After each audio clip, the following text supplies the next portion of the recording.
නමස්කාරී කියන පංච සමාදන් වෙන්න.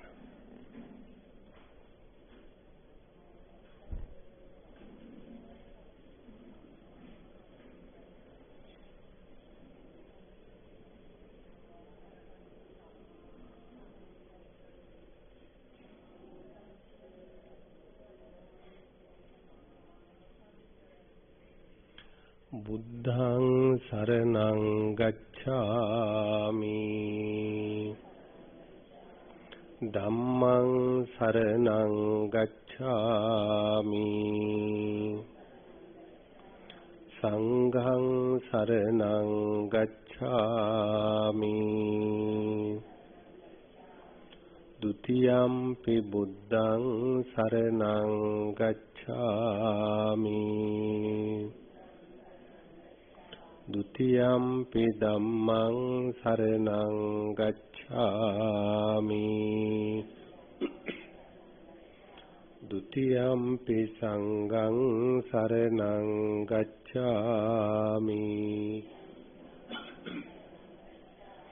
तृतीयम्पि बुद्धं शरणं गच्छामि तृतीयम्पि धम्मं शरणं गच्छामि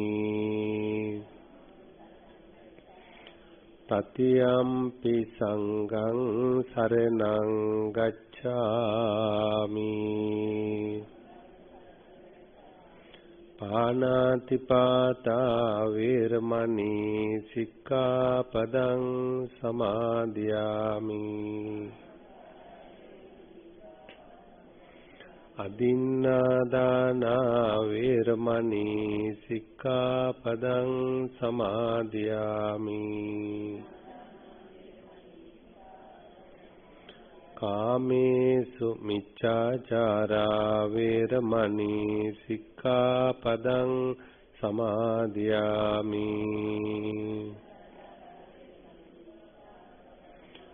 මුසාවාදා වේරමණී සික්ඛාපදං සමාදියාමි සුරාමේරය මජ්ජපමා දට්ඨානා වේරමණී සික්ඛාපදං සමාදියාමි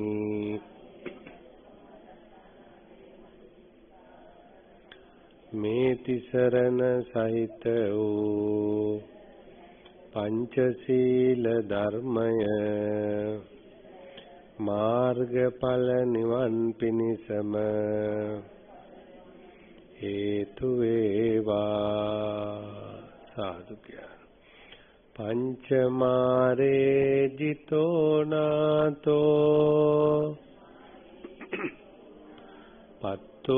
සම්බෝධි මුත්තමං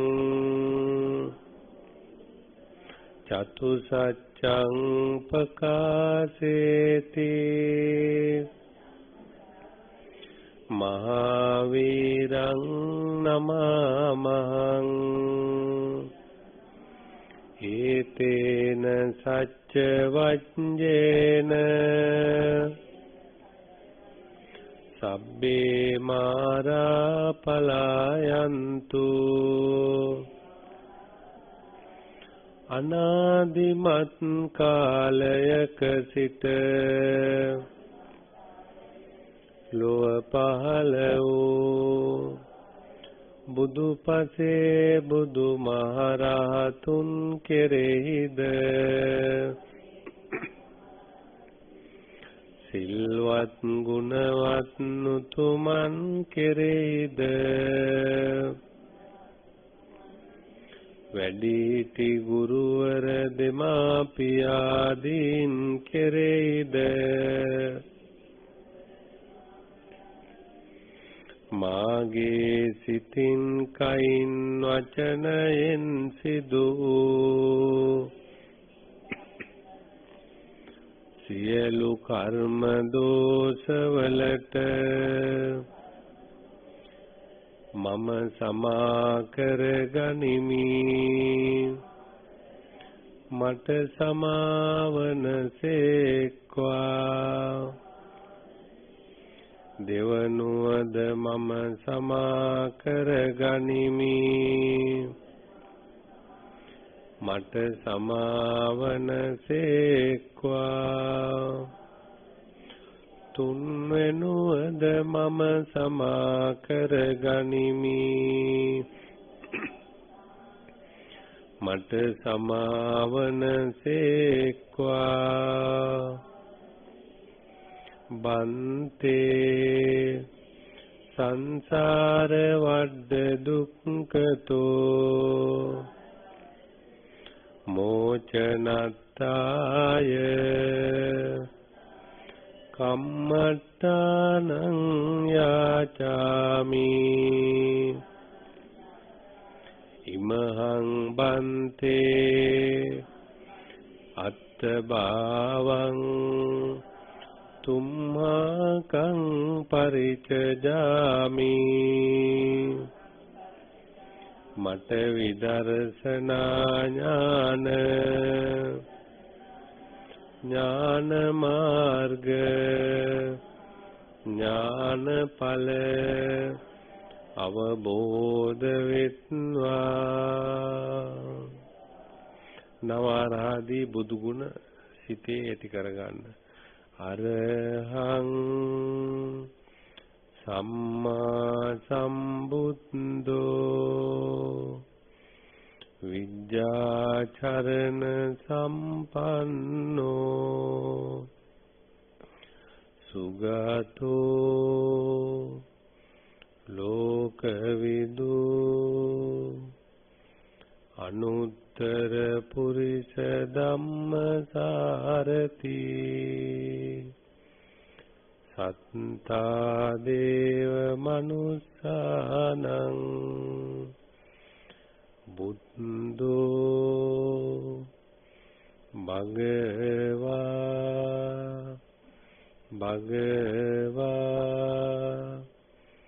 බුද්ධෝ සත්තා දේව මනුස්සානං අනුත්තර පුරිස ධම්මසාරති ලෝකවිදු සුගතෝ විද්‍යාචරණ සම්පන්නෝ සම්මා සම්බුද්ධෝ අරහං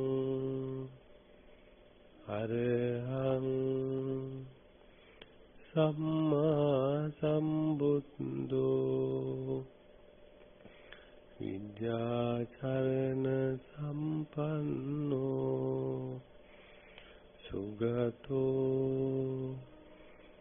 ලෝකවිදු අනුත්තර පුරිස ධම්මසාරති සත්තා දේව මනුස්සානං බුද්ධෝ භගවාති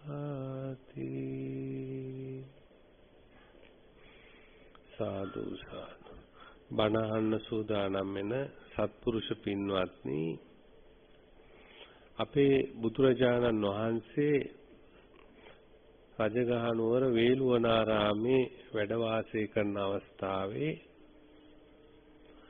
සබිය කියලා පරිබ්‍රාජකවරයෙක් බුදුරජාණන් වහන්සේ හමුවෙන්න පැමිණියා.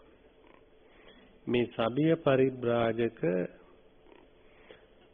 තමන්ගේ සහලේ ඥාති දෙවියෙක් එක්තරා රාත්‍රියක සබිය පරිබ්‍රාජකට ප්‍රකාශ කළා මේ කාරණා යම් ශාස්ත්‍රවරයෙකුගෙන් විමසා සිටියාම ඒවට නිසි පිළිතුරක් ලදොත් ඒ ශාස්ත්‍රවරයන් වහන්සේ ළඟ බඹසර වාසය කරන්නේ කියලා.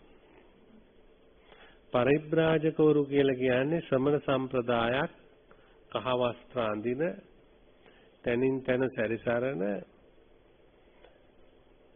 ගිහි ජීවිතයේ අතහැරපු පිරිසක් විවහාර වශයෙන් ඒ පරිබ්‍රාජක සබිය පරිබ්‍රාජක ඒ සහලේ ඥාති දෙවියා විසින් ප්‍රකාශ කරපු ආකාරයට එදා දඹදිව වාසය කළ විවිධ ශාස්ත්‍රූන් වහන්සේ ළඟට ගිහිල්ලා ඒ ප්‍රශ්න විමසා සිටියා. ප්‍රශ්න කියලා කියන්නේ පින්වත්නි ප්‍රශ්නයක් හැටියට වඩා එදා දඹදිව තිබුණ විවිධ නම් වලින් හඳුන්වා ගනිපු ශාස්ත්‍රවරු. සමහර අයට බ්‍රාහ්මණ කිව්වා, සමහර අයට මුනි කිව්වා, සමහර අයට කිත්තජින කිව්වා, සමහර අයට වේදභූ කියලා කිව්වා, සමහර අයට සරුවඥ කිව්වා. මේ විවිධ නම් වලින් හඳුන්වාගෙන විමුක්තිදායකයන් හැටියට පෙනී සිටි විශාල පිරිසක් මේ ක්‍රිස්තු පූර්ව 6 වෙනි සියවසේ බුදුරජාණන් වහන්සේ පහළ වුණු කාලේ වාසය කළා. ඒ නිසා මේ සබිය පරිබ්‍රාජක තුමා එදා කීර්තිදර ශාස්ත්‍රවරුන් වන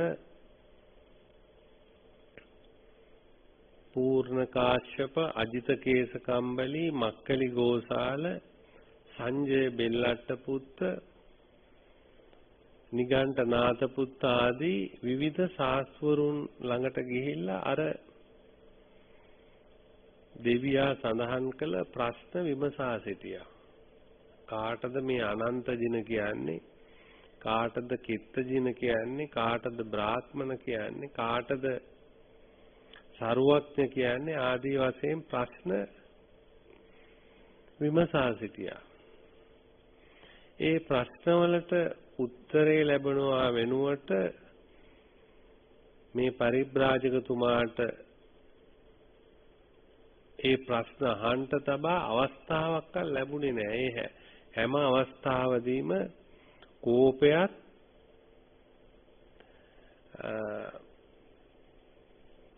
ඒ වගේම ප්‍රශ්නේ මගහැරීමක් කියන කාරණා තමයි මූණ පාන්න සිද්ධ වුනේ. නිසි හේතු සාධක සහිතව කිසිම පිළිතුරක් ලබා ගන්නට ලැබුණේ නැහැ. සබිය පරිබ්‍රාජක ඒ වෙලාවේ කල්පනා කළා මේ දඹදිව මෙතරම් ශාස්ත්‍රූරු වාසය කළත් මේ ප්‍රශ්නවලට නිසි පිළිතුරක් ලබා ගන්නට පුළුවන් කෙනෙක් නැහැ. ඒ නිසා මේ පැවිදි ජීවිතෙන් ඇති වැඩක් නැහැ. ගිහි ජීවිතයටපත් වෙන්න ඕන. කියන්නේ පරිබ්‍රාජක ජීවිතය අත්හරින්න ඕන කියලා කල්පනා කළා. ඒ වෙලාවේ සිහියට ආවා පැවිදි බවින් දහර කෙනෙක් වුණත් ඒ වගේම වයසින් දහර කෙනෙක් වුණත් තරුණ කෙනෙක් වුණත් ගෞතම බුදුරජාණන් වහන්සේ ඊටාම කීර්තිමත් මහා ඥානවන්ත කෙනෙක් හැටියට විශාල ශිෂ්‍ය පිරිසක් සහ පිරිවරාගෙන වාසය කරන කෙනෙක් හැටියට බුදුරජාණන් වහන්සේ ගැන කල්පනාවට ඇවිල්ලා බුදුරජාණන් වහන්සේ හමු වෙන්න රජගහ නුවරට පැමිණියා. පැමිණලා මේ සබිය පරිබ්‍රාජක බුදුරජාණන් වහන්සේ ප්‍රදක්ෂිනා කළෙත් නැහැ, වැන්දෙත් නැහැ. ඔහු පරිබ්‍රාජකෙක් නිසා වෙන්න ඇති. හිඳුරාම ඇවිල්ලා බුදුරජාණන් වහන්සේට ප්‍රකාශයක් කළා, ස්වාමීනි මම පැමිණියේ ප්‍රශ්න කීපයක් දැනගන්න, ඒවට මට උත්තර ලබා දෙන්නේ කියලා. ඒ වෙලාවේ බුදුරජාණන් වහන්සේ මද සිනහවෙන් යුක්තව මේ පරිබ්‍රාජක ප්‍රකාශ කළ ඔබ දුර සිට නේද පැමිණියේ? ඔබට විශාල ප්‍රශ්න ගොඩක් තියෙනව නේද?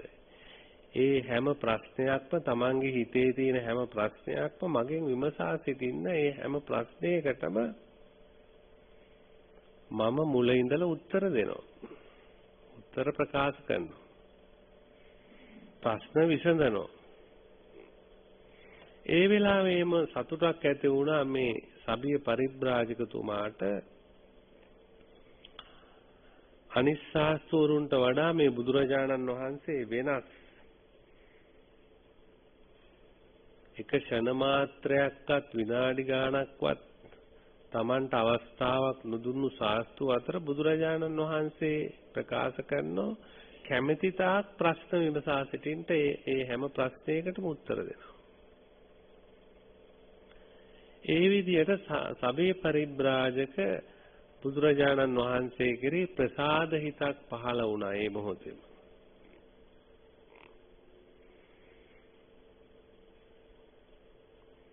ඒ ප්‍රසාද සිතත් එක්කම සබිය පරිබ්‍රාජක පින්වත්නි මේ සුත්ත නිපාතයේ තියෙන සූත්‍රයක් ප්‍රශ්න අර විදිහේ වචන 20ක් ගැන බුදුරජාණන් වහන්සේගෙන් විමසා සිටිනවා. ඉතින් ඒ දිග සූත්‍රයක්නේ ඒ වචන 20ටම බුදුරජාණන් වහන්සේ දීප උත්තර ඒ සූත්‍රයේ ඇතුළත් වෙලා තියෙන ඔය ටිකක් ගැඹුරුයි. මොකද බුදුරජාණන් වහන්සේ හැම මොහොතකම වැඩ වාසය කරන්නේ මේ සම්මත අපි හදාගත්ත ලෝකයේ තුල නෙමෙයි. සත්‍ය ලෝකයේ තුල බුදුරජාණන් වහන්සේ වැඩ වාසය කරන්නේ. ඒ සත්‍ය ලෝකයේ ඉඳගෙන ප්‍රකාශ කරන බොහෝ දේවල් පින්වත්නි මේ සම්මුති ලෝකය ආරූඪ කරගත් අසෘතවත් පුදුජනයාට ඉඳුරා වැටහෙන්නේ නැහැ බොහෝ දෙනෙකුට. ඒක බොහොම ටික දෙනෙකුට තමයි ඒ වැටහීම් ඇති වෙන්නේ. ඒකත් කාලයක් මේ ධර්මයේ ශ්‍රවණය කිරීමෙන් ලබන පුරුද්දකින් තමයි ඒ ධර්මය වටහා ගන්නට පුළුවන්කමක් ලැබෙන්නේ. ඒ නිසා මේ ප්‍රශ්න 20 ගැනම අපිට ප්‍රකාශ කරන්නට අවස්ථාව නෙවෙයි. නමුත් ප්‍රශ්න කීපයක් සබිය පරිබ්‍රාජක බුදුරජාණන් වහන්සේගෙන් විමසා සිටපු අපි මේ අනුශාසනාව හැටියට මාතෘකා කළා. අදහස් කළා. සබිය පරිබ්‍රාජක විමසා සිටින බුදුරජාණන් වහන්සේගෙන් කං කෙත්ත ජිනං වදන්ති බුද්ධා. බුදුරජාණන් වහන්සේ කෙත්ත ජින කියලා කියන්නේ කාටද? කුසලං කේන කතංච පණ්ඩිතෝති. කුසලයේ කියන්නේ මොකටද? පණ්ඩිතයයි කියලා කියන්නේ කාටද? මුනිනාම කතං පෞච්ඡති. මුනිවරයා කියලා කියන්නේ කාටද? පුට්ටෝ මේ භගවා ව්‍යාකරෝහි. මේ ගැටලුව වලට මට උත්තරයක් දෙන්න භාග්‍යවතුන් වහන්සේ. එතකොට බුදුරජාණන් වහන්සේ දැන් මෙතනත් වචන හතරක් තියෙන ප්‍රශ්න හතරක් හැටියට. කෙත්ත ජින කියන්නේ කාටද? කුසලයේ කියන්නේ මොකටද? පණ්ඩිතයයි කියන්නේ කාටද? මුනිවරයයි කියන්නේ කාටද? එතකොට බුදුරජාණන් වහන්සේ සබියට ප්‍රකාශ කරනෝ කෙත්තානි විචේය කේවලානි දිබ්බං මානුසිකංච බ්‍රහ්ම කෙත්තං සබ්බ කෙත්ත මූල බන්ධනා පමුත්තු කෙත්ත ජිනෝ තාදි පෞච්ඡතේ තතත්තා. තත කියලා කියන්නේ පින්වත්නි සත්‍ය කියන එක. චතුරාර්ය සත්‍යයට තත කියන වචනේ පාවිච්චි කරනවා. තත සත්‍ය. අපි තථාගත කියලා බුදුරජාණන් වහන්සේට කියනවා ඒ සත්‍යේ පිහිටි. ඒ අනුව ගිය කියන එකයි තථාගත කියන්නේ. තතත්තා කියලා කියන්නේ එසේ. එසේ කියලා කියන්නේ ඒ සත්‍යේ පිහිටි කියන එකයි. එතකොට සත්‍යයත් රහතන් වහන්සේත් එහෙම නැත්නම් බුදුරජාණන් වහන්සේත් අතර වෙනසක් නැහැ. තතත්තා ඒ සත්‍යයි බුදුරජාණන් වහන්සේ එකයි. රහතන් වහන්සේ එකයි. ඒතර බුදුරජාණන් වහන්සේ මේ සබිය ඇහූ පළවෙනි එකට කෙත්තානි විචය කේවලානි. කේවල කියලා කියනවා වෙනම කියන අදහස. නමුත් කේවල කියන වචනේ මෙතන පාවිච්චි කරන්නේ හුදකලාව කියන එකට. වෙනම හුදකලාව බලන කෙනෙකුට කෙත්තානි විචය විමසීමෙන් හුදකලාව බලන කෙනෙකුට ශේස්ත්‍රය දෙස. කෙත්ත කියලා කියන්නේ ශේස්ත්‍රය. දැන් කුඹුරු කියලා කියන කෙත්ත. කෙත ශේස්ත්‍රය කියන්නේ යමක් රෝපණය කරලා උපදවන තැන. ලබා ගන්න තැන. එතකොට බුදුරජාණන් වහන්සේ කෙත්ත කියන වචනේ පාවිච්චි කරන්නේ පෙළේ පින්වත්නි කම්මං කෙත්තං විරූහති. කෙත්ත කියලා කියන්නේ කර්මයට නමක්. කර්මය කියලා කියන්නේ ඇස කන නාසය දිව ශරීරය කියන මේ ආයතන ඇලීම් සහිත ගැටීම් සහිත මුලාවීම් සහිත මේ සිතිවිලිත් එක්ක යම් කිසි ක්‍රියාවකට එකතු වෙන එකට තමයි කර්මය කියලා කියන්නේ. එතකොට බුදුරජාණන් වහන්සේ කෙත්ත කියන වචනේ පාවිච්චි කළේ කම්ම කියන වචනයටයි. කම්ම කියන්නේ ක්‍රියාව. දැන් අපි මේ ලෝකයේත් එක්ක නිරන්තරවම ක්‍රියාවක ඉන්නවා. ඒකටනේ අපි ජීවත් වෙනවා කියලා කියන්නේ. ඇහෙන් රූප බලනවා, කනෙන් ශබ්ද අහනවා, නහයෙන් ගඳ සුවඳ ගන්නවා, දිවෙන් රස ගන්නවා, ශරීරයෙන් ස්පර්ශ කරනවා, මනසෙන් ධම්ම ගන්නවා.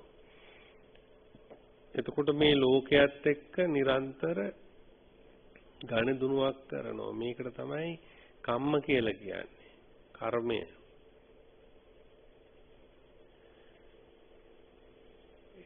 ඒ කර්මය තුල තියෙනවා පින්වත්නි දැන් මේ අසෘතවත් පුතුජනයා පිළිබඳවයි මෙතන පෙන්වන්නේ. සුද්ධං ධම්මං කියන වචනේ සුද්ධං ධම්මං කියලා කියන්නේ පිරිසිදු ධර්මය අනුව නෙවෙයි සත්පුජ්‍යල සංඥාවෙන් යුක්ත සක්කාය දිට්ඨියෙන් යුක්ත තැනත්තා. ඒ ක්‍රියාවනේ මේ කම්ම කියන වචනෙන් මෙතන පෙන්නන්නේ. පින්පව් උපදවන ක්‍රියාව කම්ම. එතකොට බුදුරජාණන් වහන්සේ කර්මය කෙත ශේස්ත්‍රයේ හැටියට පෙන්වනවා. ශේස්ත්‍රය කියන්නේ අපි වපුරන තැන, උපදවන තැන. ඉතින් වපුරවන්නේ මොකද්ද? විඥානං බීජං තණ්හා ස්නේහි.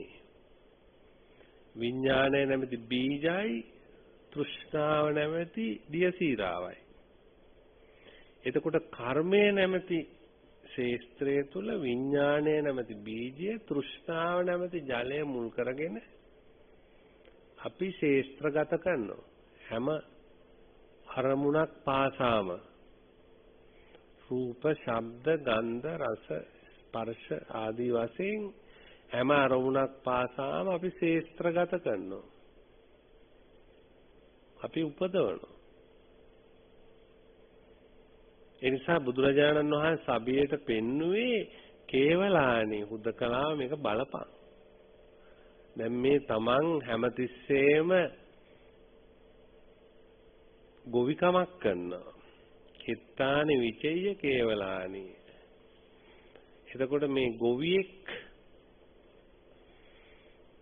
නිකං ගොවියෙක් නෙවෙයි අත් වශයෙන් මේක අපි කසීබාරද්දා සූත්‍රයේ කිව්වේ අඳ ගොවියෙක්.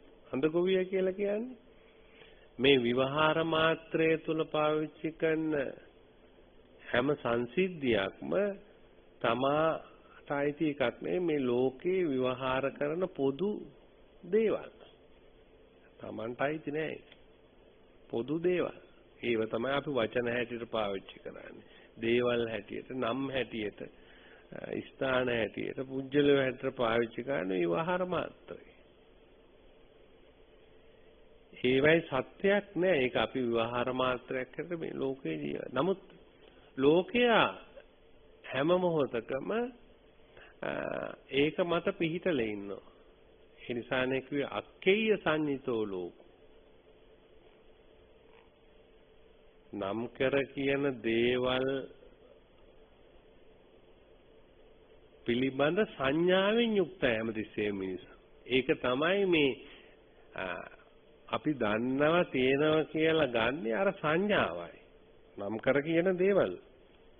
නම් කර කියන දේවල් පිළිබඳ සංඥාවෙන් යුක්තයි ලෝකය හැමතිස්සෙම. ඒක මත පිහිටලා තියෙනවා. ඒක ගැන හැමතිස්සෙම හිතනවා. එතකොට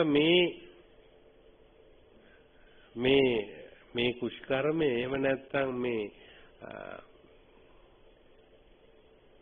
ගොවියෙක් හැටියට තමන් කර්මය නැමැති බීජ උපදවමින් රැස් කරමින් මේ වාසය කරනවා. ඒවයි විපාක තමයි පින්පව්. පින්පව් වශයෙන් අපි සංසාරේ නැවත නැවත ගමන් කරනවා. ඒ ගොවිතැනෙන් අපේ දුක නැති වෙන්නේ නැහැ. දැන් ගොවිතැන් කරන්නේ දුකක් නැතුව ජීවත් වෙන්න. දුක නැති වෙන්නේ නැහැ. දුක වැවෙනවා, දුක පවතිනවා, දුක තහවුරු කරනවා. අපි සසරට අරගෙන යනවා. එතකොට පේනවා දැන් අපිට සුද්ධ ධර්මයක් හැටියට ගත්තොත් මේ ඇහි කෙනෙක් නැහැ. බාහිර රූපාරම්මණය කෙනෙක් නැහැ. ඊළඟ රූපය පේනවා කියන හිතටත් කෙනෙක් නැහැ. ඒ රූප විඥානය එහෙම නැත්නම් චක්කු විඥානයකෙත් කෙනෙක් නැහැ. තින්නම් සංගති පස්සෝ ස්පර්ශය කියන එකෙත් කෙනෙක් නැහැ. වේදනා වේදනා පච්චය තණ්හා තණ්හා පච්චය උපාදානං උපාදාන පච්චය භව භව පච්චය ජාති ජාති පච්චය ජරා මරණං මේ විදිහට අපි නුහුරට යනවා. වැරදි මාර්ගයට ගමන් කරනවා. අර සුද්ධ ධර්ම එක පැත්තකින් තියෙනවා ඒවා ඒ සුද්ධ ධර්ම වල ලක්ෂණය මොකද්ද? මේ ඇහැ අනිත්‍ය බවට පත් වෙනවා, විපරිණාම තත්ත්වයට පත් වෙනවා. එපමණයි. රූප අනිත්‍යතාවට පත් වෙනවා, විපරිණාම බවට පත් වෙනවා. චක්කු විඥාන අනිත්‍ය බවට පත් වෙනවා, විපරිණාම බවට පත් වෙනවා. ඒ අරමුණකට ඒකේ මොකක්වත් නැහැ. දුක් කියන වචනයක් ඇහි නැහැ. රූපෙත් නැහැ. චක්කු විඥානෙත් නැහැ. ඒ සුද්ධ ධර්ම වල ඒ සුද්ධ ධර්ම වලින් එතෙන්ට තමයි කියන්නේ අර තත භාව තත වචන කියලා කියන සත්‍ය වචනේ එතන තමයි තියෙන්නේ. නමුත් ඒ සත්‍ය වචනේ නෙවෙයි මේ විවහාරය තුල ආත්ම දෘෂ්ටියෙන් යුක්තයි ලෝකයා. මමේ මාගේ කියන ආත්ම දෘෂ්ටියෙන් යුක්තයි. බුදුරජාණන් වහන්සේ එක්තරා වෙලාවක ප්‍රකාශ කරනෝ මහණෙනි මේ සුළු කාලයක් ජීවිතේ ගත කරන මේ මිනිස්යෝ ආත්ම දෘෂ්ටියෙන් යුක්තයි. එහෙම බලනකොට මේ දෙවිවරු බ්‍රහ්මවරු කල්ප ගණන් එහි ඉන්නයි. ඒ අයට ආත්ම දෘෂ්ටියක් ඇති වෙන එක පුදුමයක්ද මහණෙනි කියලා අහනවා. මේ අවුරුදු 50ක් 60ක් ජීවත් වෙන මිනිහ ළඟ මේ තරම් ආත්ම දෘෂ්ටියක් තියෙනවා නම් අර කල්ප කෝටි ගණන් ජීවත් වෙන බ්‍රහ්මයා ළඟ බග බ්‍රහ්මයා ළඟ ආත්ම දෘෂ්ටියක් තියෙනවා කියන එක පුදුමයක්.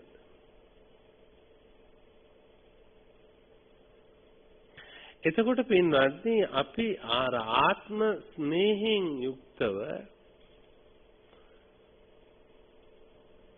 පුජ්‍ය කෙනෙක් නිසා අපිට කර්ම ශේස්ත්‍රයක් තියෙනවා. ඒ නිසා අපි හැමතිස්සෙම මේ කර්මය ශේස්ත්‍රය හැටියට පවත්වනවා. කුඹුරක් හැටියට. අර අසෘතවත් පුතුජනයා ආත්මසෙනෙහින් යුක්ත නිසා අපිට කුඹුරක් තියෙනවා. කර්මය නැමැති කුඹුරක්. අපි මේ ඉන්ද්‍රිය ආරමුණත් එක්ක නිරන්තරයෙන්ම අපි එහි වපුරනවා. එහි ඵලයක් ගන්නවා. ඒ ඵලය තමයි පින්පව්. එහෙම නැත්නම් කර්ම විපාක. ඒක තමයි මේ බුදුරජාණන් වහන්සේ දේශනා කරන්නේ කම්මං කෙත්තානි විචේය කේවලානි.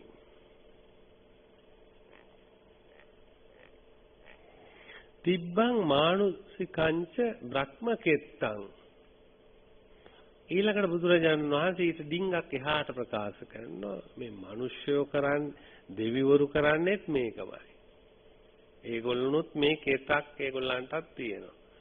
ඒගොල්ලොනුත් ඉන්ද්‍රිය පිනවමින් මේ කම්මං කෙත්තං කියන එක තුල තමයි දෙවිවරුත් ඉන්නේ. දිබ්බං කියලා කිව්වේ ඒ දෙවිවරු.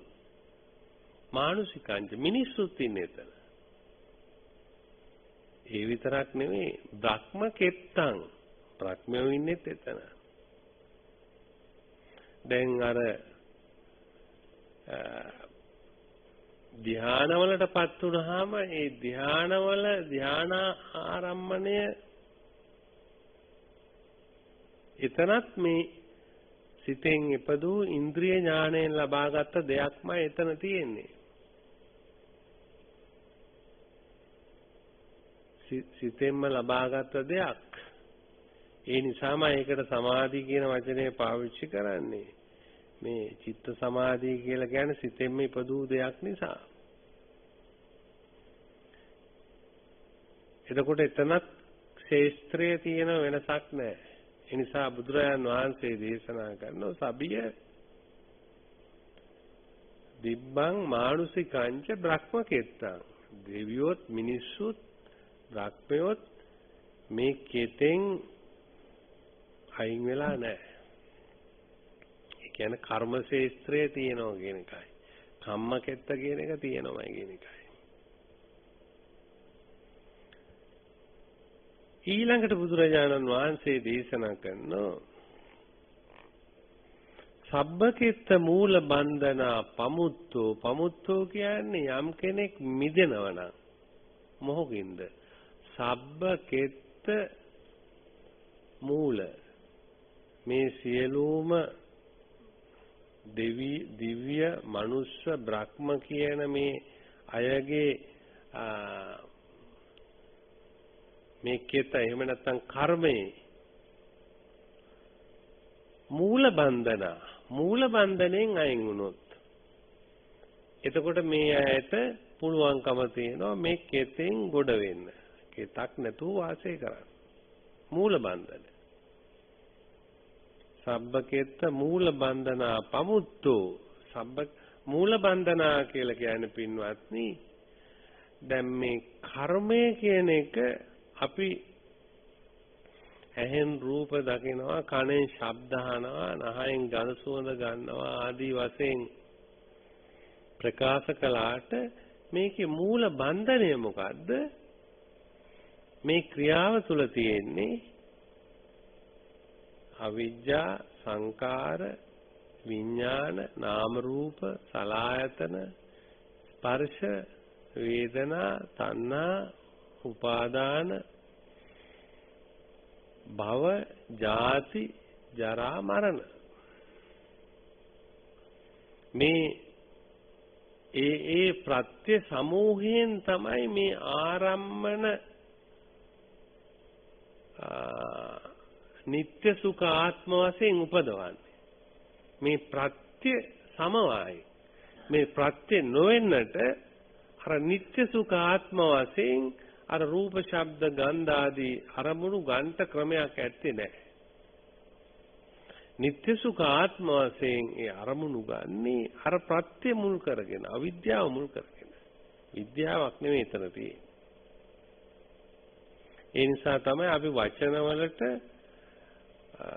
බරක් දීලා තියෙන්නේ. ක්‍රියාවට බරක් දීලා තියෙන්නේ. දැන් කෙනෙක් වචනයක් කිව්වහම ඒක මතක තියාගෙන ඉන්නේ බරක් තියෙන හින්දා. නැත්නම් බරක් නැත්නම් ඒ වචනේ මතක තියාගන්න මොකක්වත් දෙයක් නැහැ. වචනයක් කිව්වා ඒක ප්‍රශංසාවක් හරි නින්දාවක් හරි කරා. එතකොට නින්දාවක හෝ ප්‍රශංසාවක බරක් අපේ මනසේ තියෙන්නේ ඒ වචනෙට යම්කිසි බරක් තියෙනවා. ඒ ඇයි? නිත්‍ය සුඛ ආත්ම සංකල්පයන්ගෙන් ඒක අරගෙන තියෙනවා. ඒක අවිද්‍යාවෙන් වෙල්ලා තියෙනවා. සංකාර විඥාන නාම රූපයන්ගෙන් වෙල්ලා තියෙනවා. ඒ නිසා ප්‍රත්‍යයෙන් වෙලූ නිසා තමයි පින්වත්නි අර නිත්‍ය සුඛ ආදී වශයෙන් ඒවට ක්‍රියාවට වචනවලට බරක් අපි දීලා තියෙන්නේ. ඒ නිසා අපි ඒක රඳව ගන්නවා. අපි අල්ල ගන්නවා. අපි ඒ කෙරෙහි ප්‍රතිචාර දක්වනවා. ප්‍රතිචාර දක්වන්නේ එවැනිම දෙයකින් සමහර විට. බැන්නොත් බයිනෝ. ඒවොත් ගන්න. ප්‍රශංසා කළොත් ප්‍රශංසා කරනවා. ඒ ආදි වශයෙන් අර ඒ විදිහේ දෙයක් මේ ලෝකේ තියෙනවා. ඒ ගැඹුරින් තේරුම් ගත්තාම ක්‍රියාවට මේ බරක් දීලා තියෙනවා. ඒ නිත්‍ය සුඛ ආත්ම සංකල්ප මුල් කරගෙන අර ප්‍රත්‍යයෙන් ඒව උපදින නිසා. ඒ නිසා බුදුරජාණන් වහන්සේ දේශනා කළා අර කලින් අපි ප්‍රකාශ කරලා තිනවා මිච්ඡා පටිපදංච වෝ භික්ඛවේ දේසිස්සාමි. මිත්‍යා පටිපදා මොකද්ද? කතමාච භික්ඛවේ මිත්‍යා පටිපදා. මොකද්ද මිත්‍යා පටිපදා? අවිජ්ජා පත්‍ය සංඛාරා කියන එක තමයි මිත්‍යා පටිපදා.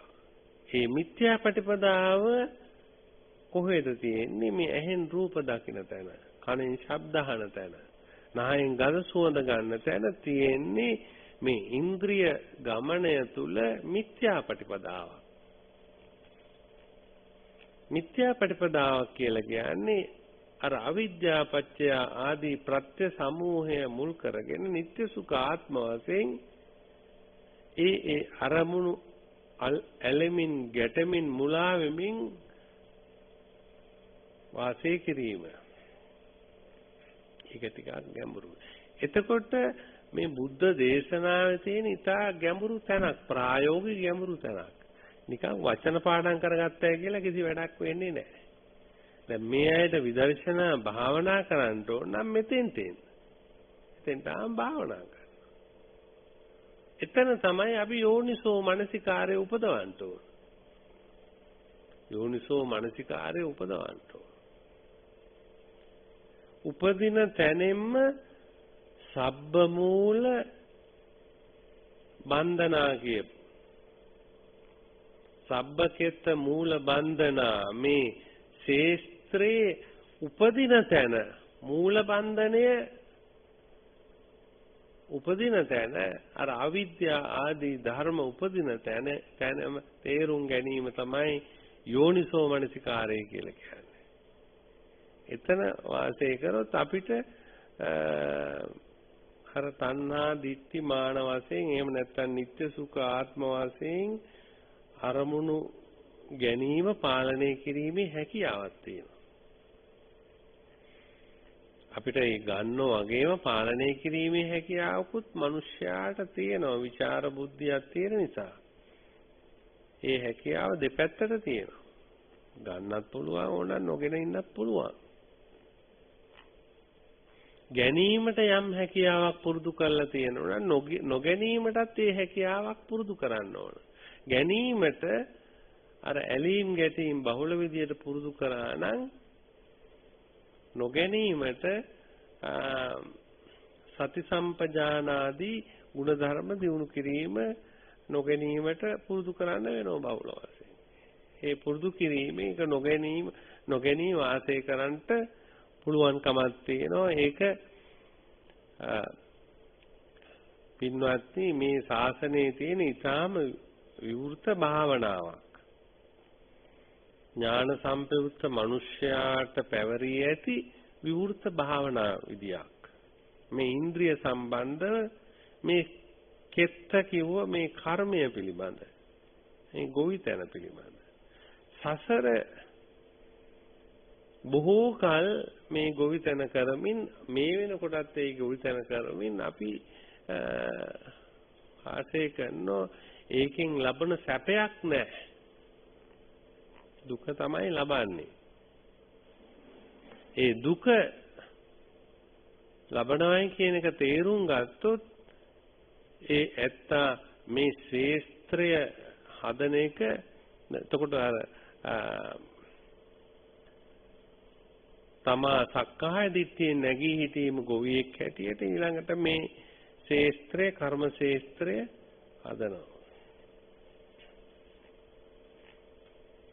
එතකොට බුදුරජාණන් වහන්සේ සබ්බකෙත්ත මූල බන්ධනා කියලා දේශනා කළේ. එතකොට දැන් මේ සබිය පරිබ්‍රාජක දැන් කෙත්තජින කියන වචනේ දඹදිව තියෙන මේ ශේස්ත්‍ර සමහර අය කුඹුරු ආදී දේවල් කරලා ඒවයින් ලබාගත් ධනෙ සම්බන්ධව ප්‍රකාශ කරන්න පුළුවන්. ඒවා වෙන කෙනෙකුට පවරලා දෙන නිදහසේ ඉඳීම සම්බන්ධව මේ වචනේ පාවිච්චි කරන්න පුළුවන්. නමුත් බුදුරජාණන් වහන්සේ මේ ආධ්‍යාත්මික ජීවිතේ මේ විග්‍රහ කරන්නේ ඒකේ. ඉතින් ඒක හරිය මිහිරි වචනයක් බවට පත් වුණා මේ සබියට. මොකද සබිය ගිහි ජීවිතය අතහැරලා කහරෙද්දක් ඇඳගෙන ඉන්න එක්කෙනෙක් පරිබ්‍රාජකෙක් ශ්‍රමණ සම්ප්‍රදායක් කෙනෙක්. ඒ ශ්‍රමණ සම්ප්‍රදායේ අය බොහෝ විට උත්සාහ කරන මේ දුකෙන් නිදහස් වෙන්නේ තැන් තැන් වල සැරිසරමින්. බුදුරජාණන් වහන්සේ මේ පෙන්නන දේ එතකොට හේතු ප්‍රත්‍ය සහිතව පෙන්වන්නේ තමා තුල. එතකොට යම්කිසි ප්‍රශ්නයකට උත්තරේ තමා ළඟම තියෙනවා නම් ඒක ඊටාම වැදගත් දෙයක්. දැන් ওই සමහර බෙහෙත් ගන්න ෆාමසි වලට ගිහිල්ලා තියෙනවා මමත්. ඒ ගියාම සමහර අලුත් ළමයි ඉන්නවා. ඒ ළමයින්ගෙන් ඒ බෙහෙත ඉල්ලුවාම ඒ බෙහෙත එක සැරේටම ගන්න නෑ කියලා. එතන අයිතිකාරය ඇවිල්ලා කියනවා නැත්නම් මොකද මේ තියෙන්නේ මේ කියනවා. බෙහෙත තියෙනවා. බෙහෙත නැති බව ප්‍රකාශ කරනවා. තමා ළඟ තියෙනවා. ඒ වගේමයි දැන් මේ තියෙන ගැටලු වලට උත්තර තමා ළඟ තියෙනවා. නමුත් උත්තර නැහැ කියන අදහසින් උත්තරය හොයන්න යන වෙන කෙනෙක් ළඟ. ගිහිල්ලා මොකක් හරි බොරු ගොඩක් අහගෙන ඉන්නවා කිසිම විචාරයක් නැහැ අවිචාර විදියට අහගෙන ඉන්නවා. ඉතින් අහගෙන ඉඳලා ඇවිල්ලා ඉතින් මොනවා හරි දෙයක් කරන්නේ කියලා ඉතින් ඉන්නවා ඉතින්. එතකොට බුදුරජාණන් වහන්සේ දැන් මේ කර්මය ශේස්ත්‍රයේ හැටියට පෙන්වුවා. හැමතිස්සෙම මෙතන අඳගොවියෙක් හැටියට ඉදිරිපත් වෙමින් මේ පින්පව් උපදවන අස්වැන්නක් ලබා ගන්න බව තමයි මෙතනින් බුදුරජාණන්. ඒ නිසා තමයි කෙත්තානි විචේය කේවලානි. හුදකලා බලම. හුදකලා කියන වචනේ ඉතා ගැඹුරු එකක්. හුදකලා කියන්නේ කැලේක තනියෙන් ඉඳීමවත් පන්සලක තනියෙන් ඉඳීමවත් ගෙදරක තනියෙන් ඉඳීමවත් නෙමෙයි. හුදකලාව කියලා කියන්නේ මේ ඉන්ද්‍රිය සංජානනය කියන එක විවහාර මාත්‍රයත් එක්ක පැටලෙලා තියෙන මමය මාගේ කියන දෘෂ්ටිය තහවුරු කරපු දෙයක්. ඇහෙන් රූප බලන මේ ඉන්ද්‍රිය දැනුම ලෝකෙන් අපි ලබා ගන්නපු දේ. එතකොට මෙතන ඒ ලැබිච්ච ආගන්තුක ධර්මත් එක්ක අපේ හුදකලාව අයින් වෙලා තියෙනවා. හුදකලාව කියලා කියන්නේ අර සුද්ධ ධර්ම කියන එකයි. සුද්ධං ධම්මං සමුප්පන්නං කියලා අර අදිපුත්ත මහරහතන් වහන්සේගේ බණයි කිව්වේ. මේ සුද්ධ ධර්මය ඇති නැති වෙනව පේනවා එච්චරයි. මොකක්වත් නැහැ මේකේ. කෙනෙක් නැහැ දෙයක් නැහැ ආදි වශයෙන් නැහැ. ඊතර තමයි හුදකලාව තියෙන්නේ. බුද්ධ ශාසනය හුදකලාව කියන වචනේ පාවිච්චි කරන්නේ මහා ගැඹුරු අදහසකින්. අපිට ඕන අදහස් ගන්න බෑ. අපිට ඕන අදහස් ගත්තොත් මේ ධර්මයේ තේරෙන්නේ නැහැ. හුදකලාව කියන එක තියෙන්නේ පින්වත්නි අර බාහිර ආගන්තුකව පැමිණිච්ච මේ ඉන්ද්‍රිය සංජානනයට ඔබ්බෙන්. එතකොට මේ ඉන්ද්‍රිය සංජානනයෙන් ලබා ගනිපු දැනුමත් එක්ක අපි හරියට යටිකුරු වෙලා වගේ. ඒ කියන්නේ අනිත්‍ය දේ නිට්ටය හැටියට අපි හිතාගෙන වැඩ කරනවා. දුක් දේ සැප හැටියට හිතාගෙන වැඩ කරනවා. අනාත්ම දේ ආත්ම හැටියට හිතාගෙන වැඩ කරනවා. එතකොට හරියට අපි යටිකුරු වෙලා වගේ.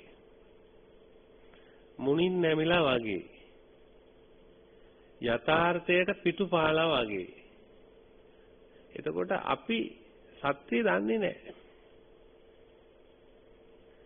ඒ මොකද මේ ඉන්ද්‍රිය ඥානයෙන් අපිට වෙච්ච දේ.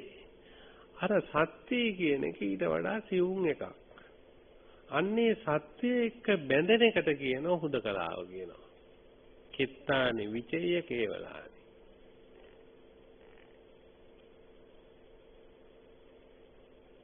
එතකොට මේ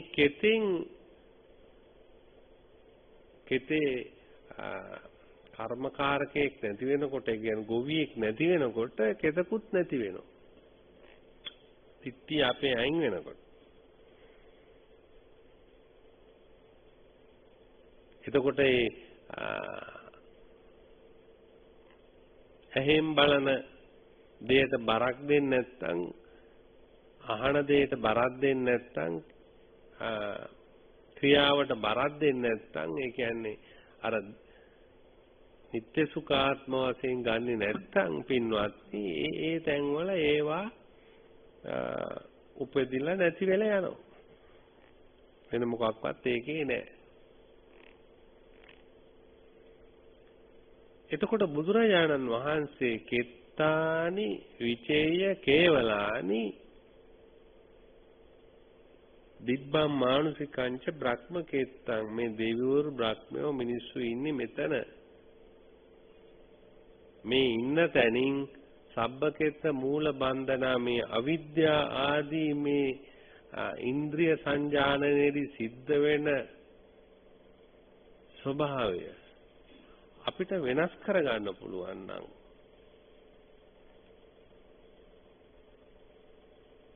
ඒකෙන් නිදහස් වෙනවා නම් අන්නේ නිදහස් වෙච්ච එක්කෙනාට බුදුරජාණන් වහන්සේ පෙන්වන කෙත්ත ජිනෝතාදි පෞච්චති තතත්තා අන්න යාට තමයි සබිය කෙත්ත ජින කියලා කියන්නේ. හරි ලස්සනට බුදුරජාණන් උත්තරේ දුන්නා. කෙත්ත ජින කියන්නේ කවුද කියලා ඇහුවනේ. කෙත්ත ජිනෝතාදි පෞච්චති තතත්තා එසේ වූ තාදී උතුමාට තාදී කියලා කියන්නේ මේ ධර්මවලදී නොසැලෙන ගතිය, සැලවීමක් නැති ගතිය. ලාභය කියන එක ළඟදිත් තාදී, අලාභය කියන එක ළඟදිත් තාදී. සැප ළඟදිත් තාදී, දුක ළඟදිත් තාදී, නිന്ദාව ළඟදිත් තාදී, ප්‍රශංසාව ළඟදිත් තාදී. අනතාදී කියනුනේ. ඇයි ඒ නිന്ദා ප්‍රශංසා කියන ධර්ම මූලය හොයාගත්තා මූලයම අත්හැරලා තියෙන්නේ. ඒ නිසා ඒකට ලාභය වගේම අලාභයේදීත් ආදී කියලා කියන්න බෑ. මූලයම අත්හැරලා තියෙන නිසා ලාභේදිත්තාදි අලාභේදිත්තාදි නින්දාවදිත්තාදි ප්‍රශංසාවදිත්තාදි කොහෙද ඒක ප්‍රකාශ කරන්නේ? බොහොම ලස්සන සූත්‍රයක් අපි දේශනා කරලා තියෙන ඒකනේ කාලකාරාම සූත්‍රය. එතකොට කෙත්ත ජිනෝ තාදි තතත් පමුච්චති තතත්තා මිදුණු තතත්තා ඒ සුද්ධ ධර්මයේ යුක්ත ඒ කියන්නේ අනිත්‍ය දේ අනිත්‍ය හැටියට අවබෝධ කරපු විපරිණාම ධර්මයේ විපරිණාම ධර්මයේ හැටියට අවබෝධ කරපු තතත්තා ඒ වූ තාදී උතුමාට කෙත්තජිනෝ කෙත්තජිනේ කියලා කියනවා. ඉතින් මේ ප්‍රශ්න 20කට උත්තර දෙන්නේ කොහොමද මේක ප්‍රශ්න? හැබැයි ඔයි කියපු ටික හොයාගන්න බෑ පෙළේ සිංහල පරිවර්තනේ බැලුවොත්. ඕන්නම් කියවල බලන්න සුත්ත නිපාතේ. ඔයි කියන ඒවා ඇත්තේ නැහැ. ඊළඟට බුදුරජාණන් වහන්සේගෙන් විමසා සිටී මොකද්ද මේ කුසලය කියන එක මොකද්ද කියන එක. බුදුරජාණන් වහන්සේ ඒ වෙලාවේ දැන් ප්‍රශ්න කීපයක් නේ මෙතන තිබුණේ. කං කෙත්තජිනං වදන්ති බුද්ධා කුසලං කේන කතංච පණ්ඩිතෝ. කුසලයේ කියන්නේ මොකද්ද? කුසලය තෝරලා. බුදුරජාණන් වහන්සේ දේශනා කරන කෝසානි විචේය කේවලානි දිබ්බ මානුසිකංච බ්‍රහ්මකෝසං සබ්බකෝස මූල බන්ධනා පමුත්තු කුසලෝ තාදි පෞච්චති තතත්තා. කුසලයේ කියන එක බුදුරජාණන් වහන්සේ තෝරලා තියෙන විදිය. කෝසානි විචේය කේවලානි. එතකොට විමසීමෙන් හුදකලාව බලන කෙනෙකුට කෝසානි දිබ්බ මානුසික බ්‍රහ්ම කෝසං මේ දිව්‍ය මනුස්ස බ්‍රහ්ම කෝස පේනවා. කෝසය කියලා කිව්වේ දැන් පටපණුව කෝසයක් හදාගන්න අපි ඒක ඌව සම්බලයලා පටරෙත් ධම්මා ගන්නවා. දැන් කෝසය කියලා කියන්නේ යමක් හදනවා. ඉතින් අපි කෝසයක් හදනවා කියලා කියන්නේ ප්‍රතිසන්දි විඥානයක් උපදවනවා. මොකද්ද උපදවන්නේ? ප්‍රතිසන්දි විඥානයක් උපදවන එක තමයි කෝසය. ඒ කෝසයකට ගියාට පස්සේ ඒ කෝසයේ තියෙනවා පින්වත්නි අන්දානම් පාතුභාවෝ ආයතනානම් පටිලාභෝ කියන ධර්මය.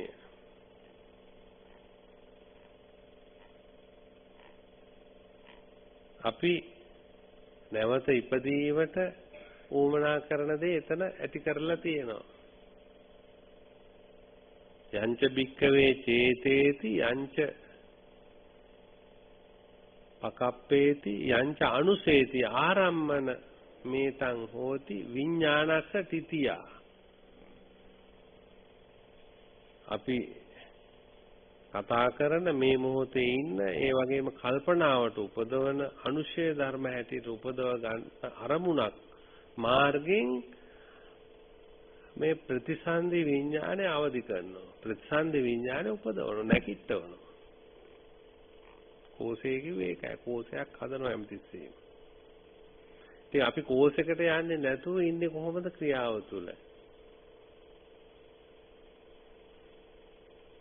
කෝසානි විචේය කේවලානි දිබ්බම් මානුසිකංච බ්‍රහ්ම කෝසං. දෙවි බවට හෝ මිනිස් බවට හෝ බ්‍රහ්ම බවට හෝ යන්නේ අර කෝසයක් හදන නිසා. කියන්නේ ප්‍රතිසන්දි විඥානයක් හදන නිසා. ප්‍රතිසන්දි විඥානය තුල පින්වත්නි අර බුදුරජාණන් වහන්සේ පෙන්නන රූප උපාදාන, වේදනා උපාදාන, සංඥා උපාදාන, සංකාර උපාදාන, විඥාන උපාදාන කියන උපාදාන පහකින් යුක්තයි. ඒ උපාදාන වලින් පරිබාහිර වූ ප්‍රතිසන්දි විඥානයක් නැති බව බුදුරජාණන් වහන්සේ දේශනා කරලා තියෙනවා. අපිට ඕනේ ඒවා කියන්න බෑ නිසා. සූත්‍රවලම තියෙනවා. එතකොට ඒ දෙවියෙක් බවට පත් වෙන ප්‍රතිසන්දි විඥානය අරමුණත් එක්ක අපි කෝෂේතන හදනවා. මනුස්ස බවට පත් වෙන, බ්‍රහ්ම බවට පත් වෙන ධ්‍යාන සිත්වල එතරම් ප්‍රතිසන්දි විඥානයක් තමයි කෝෂගත කරන්නේ. සබ්බකෝෂ මූල බන්ධනා. එතකොට එතනක් බුදුරජාණන් වහන්සේ මූල බන්ධනයේ හැටියට පෙන්නන්නේ මේ අවිජ්ජා සංකාර විඥාන නාම රූප ධර්ම මුල් කරගෙන තමයි මේ ප්‍රතිසන්දි විඥානයක් උපදින්නේ. ඒ ප්‍රත්‍ය ධර්ම මුල් කරගෙන තමයි ප්‍රතිසන්දි විඥානයක් උපදවන්නේ. කෝෂයක් හදන්නේ, කෝෂයක් විවන්නේ, කෝෂයක් ඇතුළට යන්නේ. දැන් අපපතිට්ඨිත විඥානයක් ගැනනේ බුදුරජාණන් වහන්සේ පෙන්නවනේ. අපපතිට්ඨිත විඥානය කියලා කියන්නේ කෝෂයක් ඇතුළට නොගියපු විඥානය. ඒ විඥානය මොකක්ද? දැන් අපි චක්කු විඥාන, සෝත විඥාන, ගාන විඥාන, જીවහා විඥාන. චක්කු විඥාන කියන්නේ රූප පේනවා කියන හිත. ඇහෙනවා කියන හිත. රස දැනෙනවා කියන හිත. ඇහැති වුණාට පේන්නේ නැහැනේ. ඒකට හිතක් රූපයක් දකින්න ඒ චක්කු විඥානයක් පහළ වෙන්න ඕනනේ. අපපතිට්ඨිත විඥානයක් ඒක. ඒක පැලවෙන්නේ නැහැ. නමුත් අර පතිට්ඨිත විඥානයක් තුල පින්වත්නි අතන තියෙනවා අර රූප වේදනා සංඥා සංකාර විඥාන කියන ධර්ම මූලික කරගෙන හටගත්තා වූ ප්‍රතිසන්දි හිතක්, පතිට්ඨිත විඥානයක්. එතකොට මේ පතිට්ඨිත විඥානය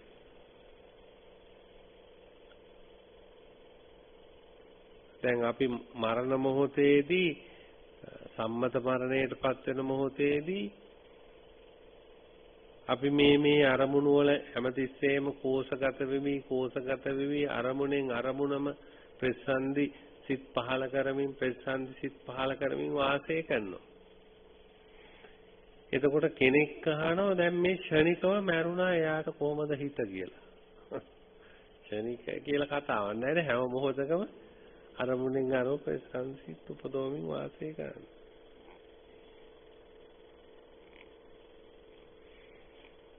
එතකොට ඒ ප්‍රතිසන්දි පරම්පරාවක් එකම විඥානයක් නෙවෙයි. සාතිහාඳුරන්ට එකම විඥානයක් නෙවෙයි. අර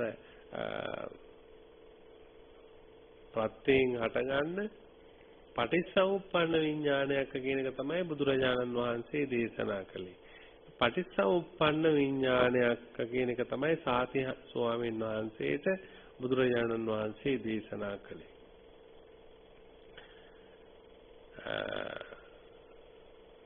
වෙනස් වෙන ඊතා වේගෙන් බිඳෙන එකක් හැටියට තමයි බුදුරජාණන් වහන්සේ එකම විඥානයක් නෙවෙයි.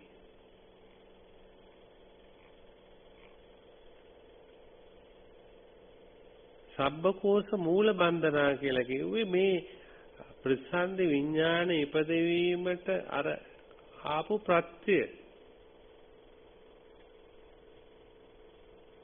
අවිජ්ජා සංකාර ආදී වශයෙන් බුදුරජාණන් වහන්සේ එතනත් පෙන්වන්නේ. කුසලෝ තාදි පෞච්ඡතේ තතත්තා ඒ කියන්නේ ප්‍රතිසන්දි විඥානයක් හදන්නේ නැති. එහෙමත් නැත්තම් පින්වත්නි පංච උපාදානස්කන්ධයක් උපචය කරන්නේ නැති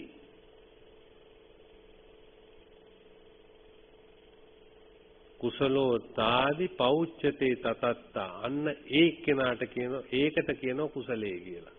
ඕන දැන් අපි කිව්ව කුසලයේද බලන්න.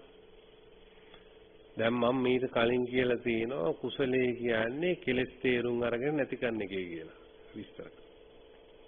ඉතින් ඒක නෙවෙයිද මේ කියන්නේ. ඉතින් දැන් මගේ හිතුවක්කාර අදහසක්ද ඒක. මේ අය කියන පිරිකරක් හරි මොකක් හරි නෙවෙයිනේ.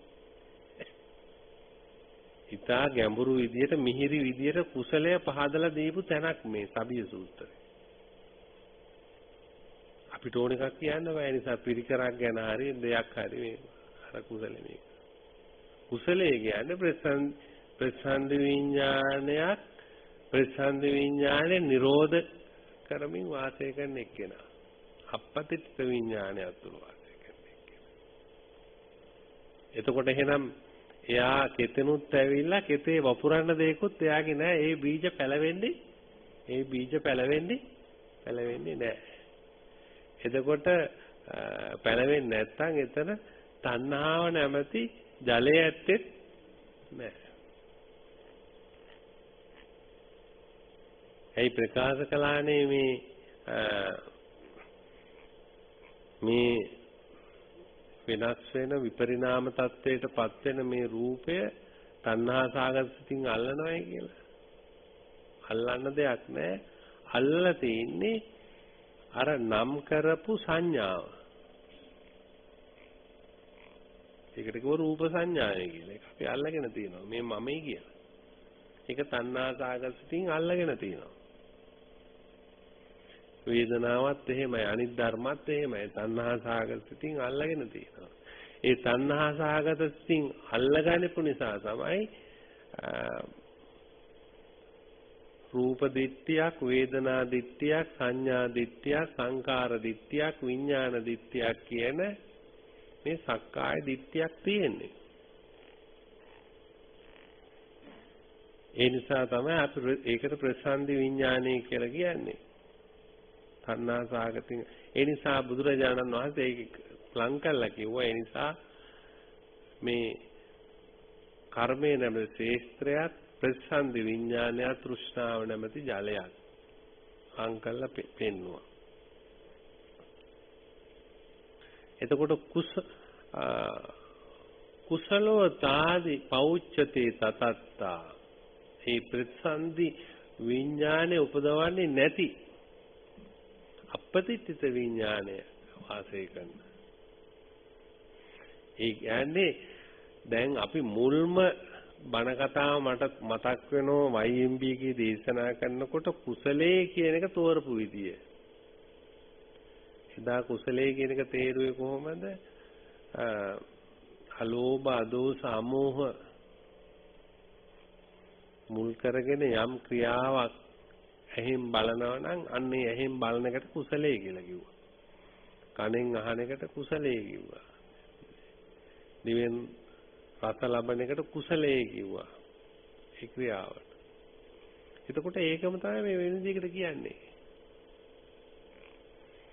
එතකොට කෙලෙස් තේරුම් අරගෙන නැති කිරීමක් කුසලයේ කියන එක තමයි බුද්ධ ආගමේ කුසලයේ කියලා පෙන්වන්නේ. ඒ නිසා තමයි කුසලය හොයාගෙන ගියේ.